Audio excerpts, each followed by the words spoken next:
வணக்கம், இது உங்கள் தினக்கதிர்.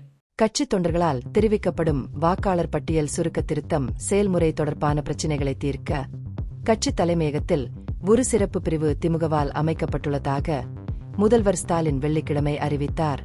ஒரு திருமண விழாவில் பேசிய ஸ்டாலின், இந்திய தேர்தல் ஆணையம் தொடர்பான கேள்விகளுக்கு ஒரு உதவி எண்ணை வழங்கியுள்ள நிலையில் திமுக அதை மட்டுமே நம்பியிருக்க முடியாது என்று கூறினார். எனவே அண்ணா அறிவாலயத்தில் கட்சியின் சட்டப்பிரிவு வழக்கறிஞர் NR இளங்கோவின் மேற்பார்வையில் ஒரு பிரத்யேக செல் உருவாக்கப்பட்டுள்ளது. உதவிக்காக ஒரு தனி தொடர்பு எண்ணம் உள்ளது. செயல்முறை தொடர்பாக குழப்பத்தை எதிர்கொண்டாலோ அல்லது ஆதரவு தேவைப்பட்டால் கட்சித் தொழிலாளர்கள் இந்த செல்களை பயன்படுத்துமாறு அவர் வலியுறுத்தினார்.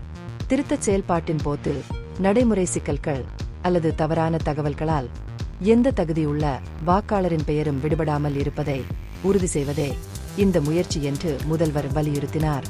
ஹரியானாவில் தேர்தல் முறைகேடுகள் குறித்து காங்கிரஸ் தலைவர் ராகுல் காந்தியின் சமீபத்திய கருத்துக்களை குறிப்பிட்டு, இதுபோன்ற சூழ்நிலைகள் ஏற்படுவதை தமிழ்நாடு தடுக்க வேண்டும் என்று ஸ்டாலின் எச்சரித்தார். தடுப்பு நமது கடமையாக இருக்க வேண்டும். வாக்காளர் பட்டியலின் நேர்மையை பாதுகாக்க நமது கட்சியின் பூத்நிலை முகவர்கள் இந்த முக்கிய பொறுப்பை ஏற்க வேண்டும் என்று அவர் கூறினார். வாக்குச்சாவடி நிலை அதிகாரிகள் மாநிலம் முழுவதும் கணக்கெடுப்பு படிவங்களை விநியோகிக்க தொடங்கியுள்ளதாக ஸ்டாலின் குறிப்பிட்டார். நிரப்பப்பட்ட படிவங்களை உடனடியாக சமர்ப்பிப்பதன் முக்கியத்துவத்தை அவர் எடுத்துரைத்தார். அவ்வாறு செய்ய தவறினால் வாக்காளர் பட்டியலில் பெயர்கள் விடுபட வாய்ப்புள்ளது என்று எச்சரித்தார்.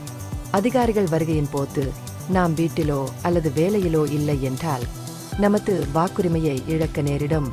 இது குறிப்பாக தினசரி கூலி பெறுபவர்கள், தொழிலாளர்கள் மற்றும் கிராமப்புறங்களில் வசிப்பவர்களை பாதிக்கிறது என்று அவர் மேலும் கூறினார். அவசர நிலையின் போது திமுக தலைவர்கள் சந்தித்த கஷ்டங்களை பற்றி தொட்டு, மணமகனின் குடும்பத்தினர் உட்பட கட்சி உறுப்பினர்கள் மிசா சட்டத்தின் கீழ் எவ்வாறு தடுத்து வைக்கப்பட்டனர் என்பதை ஸ்டாலின் நினைவு கூர்ந்தார்.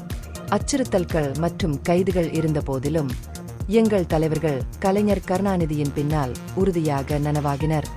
இன்று சிலர் நம்மை அழிக்க முடியும் என்று கனவு காண்கிறார்கள்.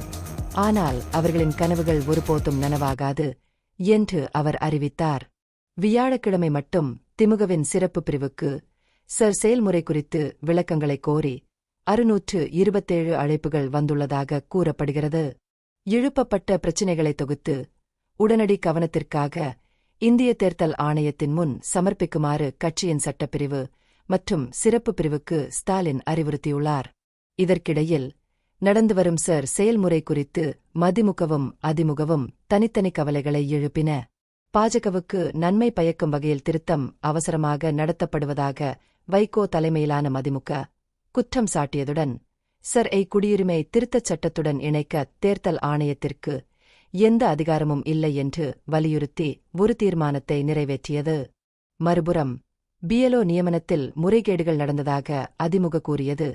அவர்களில் பலர் ஒப்பந்த தொழிலாளர்கள் அல்லது அரசு சாரா ஊழியர்கள் என்றும் சிலர் போதுமான கல்வித் தகுதி இல்லாதவர்கள் என்றும் கூறியது. இந்த பகுப்பாய்வு நுண்ணறிவுள்ளதாக கண்டால் முக்கியமான அரசியல் முன்னேற்றங்கள் குறித்த கூடுதல் புதுப்பிப்புகளுக்கு லைக் செய்யவும், ஷேர் செய்யவும், சப்ஸ்கிரைப் செய்யவும். இது உங்கள் தினக்கதிர். நன்றி.